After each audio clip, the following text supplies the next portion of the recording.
la réglementation dans laquelle s'inscrit de manière ordinaire le télétravail, et puis ensuite on partira sur les conditions très particulières dans lesquelles s'organise aujourd'hui, du fait de la pandémie, ce télétravail. Le télétravail en Europe, c'est simple, c'est un accord cadre qui remonte à 2002, qui a été relayé ensuite en France par un ANI, un accord national interprofessionnel en 2005, qui disait des choses, mais bon, voilà, c'était pas réglementé au sens où il n'y avait pas d'intégration dans le Code du travail. Et il nous faudra attendre la loi Wartzmann de 2012 pour voir intégrer dans le Code du travail simplement 4 articles qui sont en fait 4 alinéas du même article, 1222-9 à 11 du Code du travail, où là on va reprendre en substance, en quelque sorte, dans le droit interne, les grands principes fixés par le droit européen et relayés par les partenaires sociaux dans l'accord national interprofessionnel. Alors, quand on dit c'est court, il y a quand même une définition et il y a quand même un certain nombre de choses qui sont venues elles-mêmes relayer la jurisprudence et la doctrine, puisque vous le savez, la nature a horreur du vide et effectivement, ce qui n'existait pas dans la réglementation, eh bien, nos juges et nos doctrinaires l'ont créé. Alors, il se passe quoi au niveau réglementation générale du télétravail? On a déjà dans le principe, et s'il ne faut retenir qu'une chose, c'est celle-là, une soumission stricte en droit du travail, du télétravail en tant que tel. On a bien sûr une définition qui est donnée en droit positif. Alors la définition, je vais vous la lire parce qu'elle est extrêmement parlante en elle-même. C'est toute forme d'organisation du travail dans laquelle un travail qui aurait également pu être exercé dans les locaux de l'employeur est effectué par un salarié hors de ses locaux de façon régulière et volontaire en utilisant les technologies de l'information et de la communication dans le cadre d'un contrat de travail ou d'un avenant à contrat de travail. Alors, ça veut dire quoi? Ça veut dire que les notions essentielles sont là. Ça veut dire que ce n'est pas du travail nomade au sens habituel, ce n'est pas du travail à façon pour pouvoir empailler des chaises ou tourner des roses en sucre, etc. Ça, c'est autre chose, cette forme de travail à domicile qui existe depuis fort longtemps dans le Code du travail. Ce n'est pas non plus le commercial qui rentre chez lui le soir et puis qui va faire ses rapports sur un coin de table de salle à manger, puis qui va ensuite le mêler à son employeur. Non, le télétravail, c'est ce que je fais d'habitude en entreprise, je le fais chez moi. Ça, c'est la première des précisions, il est important de la signaler. L'autre terme, c'est de façon volontaire. Volontaire, ça veut dire quoi? Ça veut dire que dans le Code du travail, quand bien même on aura un support la plupart du temps, et le Code du travail nous demande d'avoir en support soit un accord collectif ou un accord, j'allais dire, plus général dans une convention collective. Donc, il nous faut un support ou une charte à minima qui est un document unilatéral donc, que fait l'employeur. Mais il nous faut en général un document support qui va fixer les conditions dans lesquelles le télétravail va s'opérer. Si on n'a rien, à minima, il faudra se mettre d'accord. Et si le Code du travail ne prévoit pas l'obligation d'établir un contrat ou un avenant à contrat, il nous dit que ça doit être fait de manière expresse. Alors, on ne va pas jouer sur les mots. De manière expresse, ce n'est pas de manière tacite. Il faut que ce soit écrit. Quand on écrit quelque chose entre un employeur et un salarié, nécessairement, ça s'appelle un contrat par définition. Bien.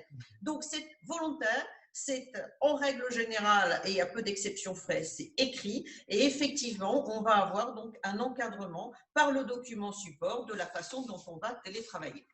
Donc, encore une fois, stricte soumission au Code du travail, tant pour l'employeur que pour le salarié. Rapidement, pour l'employeur, c'est quoi? C'est tout ce qui a trait à la santé et à la sécurité. On va y revenir en ce qui concerne le télétravail un peu sauvage qu'on a organisé à la demande donc, des pouvoirs publics. Et c'est surtout un droit à la déconnexion. C'est également, et on va y revenir dans un instant, tout ce qui est temps de travail et contrôle donc, du temps de travail, et Mathieu en a parlé un petit peu tout à l'heure. Ça va être également l'installation d'une réglementation sur la protection et l'échange des données. Et là, on va retrouver les conditions habituelles du droit du travail, c'est-à-dire la possibilité pour l'employeur de venir regarder ce que fait son salarié et lire ses messages électroniques, etc. Sauf, comme dans la règle générale, lorsque ces documents sont estampillés personnels par le salarié. Donc, on retrouve ce droit d'intrusion, en quelque sorte, de l'employeur dans ce que fait le salarié. Et puis, enfin, ça va être évidemment une réglementation sur la charge de travail. On n'a pas le droit de demander à un salarié plus de travail, au sens capacité, au sens production, qu'on ne le ferait pour un salarié dans les locaux, au prétexte qu'il n'a pas de temps de transport. Mathieu disait tout à l'heure, on peut avoir 1 heure aller, 1 heure retour, mais pour autant, on ne va pas augmenter le temps de travail de 7 heures à 9 heures parce qu'il y a 2 heures de trajet. Ça, c'est strictement interdit, évidemment, par le droit du travail. Ça va être l'installation d'un droit à la déconnexion. L'employeur ne va pas pouvoir appeler n'importe quand son salarié pour lui donner du travail, pour avoir un compte rendu, pour lui fournir des explications. Ça doit être organisé par définition.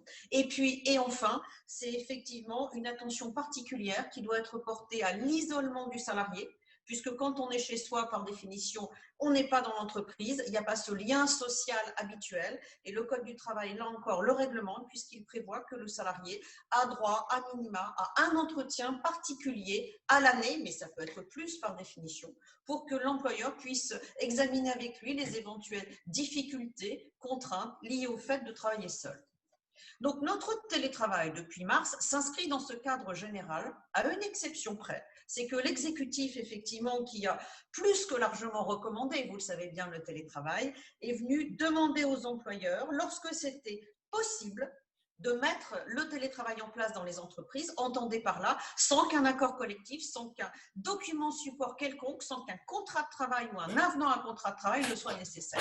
Et c'est ça la grande innovation de notre télétravail depuis mars dernier par rapport à la règle générale de 2012 que je vous précitais, c'est qu'effectivement, il n'y a plus aucune contrainte d'organisation en amont du télétravail. C'est l'employeur qui a la main pour effectivement, de par le protocole national qui le rappelle, organiser son mode de travail pour participer, pour permettre aux salariés de participer donc à la démarche de prévention des risques et aussi pour limiter l'affluence dans les transports en commun, puisqu'effectivement, c'est une des craintes de nos pouvoirs publics. Ça veut dire quoi? Ça veut dire qu'aujourd'hui, et là, je reviens au télétravail plus particulier et estampillé Covid. Ça veut dire qu'aujourd'hui, effectivement, dans le contexte actuel, l'employeur ne peut pas se voir imposer d'accorder un ou plusieurs jours de télétravail aux salariés. Quand bien même il y a quelques jours, on l'a vu, dans les zones soumises à couvre-feu et dans les Bouches-du-Rhône, nous en sommes, on nous dit, l'exécutif nous dit, l'employeur doit fixer dans le dialogue avec ses salariés, avec ses représentants du personnel, un nombre minimum de jours de télétravail par semaine. Voilà. Mais quand on dit il doit, ça veut dire il doit sous couvert que le télétravail puisse être mis en place dans l'entreprise. Il ne faut pas s'y tromper. Il n'y a aucune obligation, à l'heure actuelle encore, au chef d'entreprise de mettre en place le télétravail. Alors, l'autre question, c'est est-ce que le télétravail peut être imposé à un salarié, puisqu'il n'a pas signé de contrat ni d'avenant à un contrat de travail? Eh bien là, à contrario, la réponse est oui, puisque dans le Code du travail, dans l'un des 4 sous-articles que je vous ai cités, dans le dernier alinéa, le numéro 11, le Code du travail mentionne le risque d'épidémie comme pouvant justifier le recours au télétravail sans l'accord du salarié.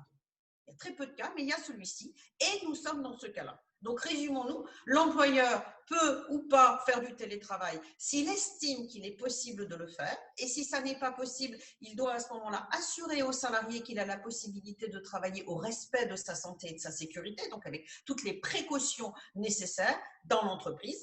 Sous-entendu, s'il ne le peut pas, il doit permettre le télétravail. Mais le salarié ne peut pas refuser ce télétravail. Ensuite, comment effectivement le salarié peut-il travailler au niveau de ce télétravail? Est-ce qu'il travaille n'importe comment? Est-ce qu'il faut qu'il se débrouille? Est-ce qu'il faut qu'il achète un ordinateur? La réponse est non. L'employeur doit fournir les moyens, fournir l'ordinateur. Si le salarié préfère travailler avec son propre matériel, il le peut avec l'accord de son employeur, sous réserve que effectivement tous les éléments sécuritaires en termes de transmission des données soient respectés. Mais là, c'est le salarié qui a la main, s'il le souhaite, pour imposer son propre matériel à l'employeur, s'il est capable effectivement de garantir cette sécurité. Les horaires de travail, est-ce qu'un salarié est libre? Est-ce qu'il peut dire j'emmène mes enfants à l'école, je vais les rechercher, etc.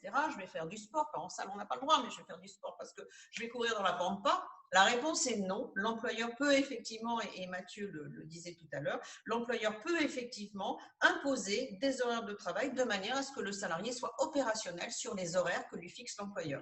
Pourquoi? C'est une question très importante, cette question des horaires de travail. Ces horaires de travail s'imposent aux salariés, mais aussi à l'employeur, puisqu'on voit que l'employeur n'a pas le droit d'appeler à 5 heures du mat ou à 3 heures du matin s'il a une insomnie. Tout à fait, Christian, c'est le droit à la déconnexion. Donc, d'une part, le salarié doit être joignable sur les horaires qu'on lui aura indiqués parce qu'il faut quand même maintenir ce lien collectif et cette possibilité d'entrer en contact avec lui. Mais à contrario, l'employeur ne pourra pas interrompre une période de pause du salarié ou une période de repos en dehors de ces plages qui auront été fixées. Dernière question, je pense, ou avant-dernière question que moi je me suis posée parce que posée par mes clients, est-ce que l'employeur doit indemniser le salarié parce qu'il va utiliser, pourquoi pas son matériel, sa connexion Internet, etc.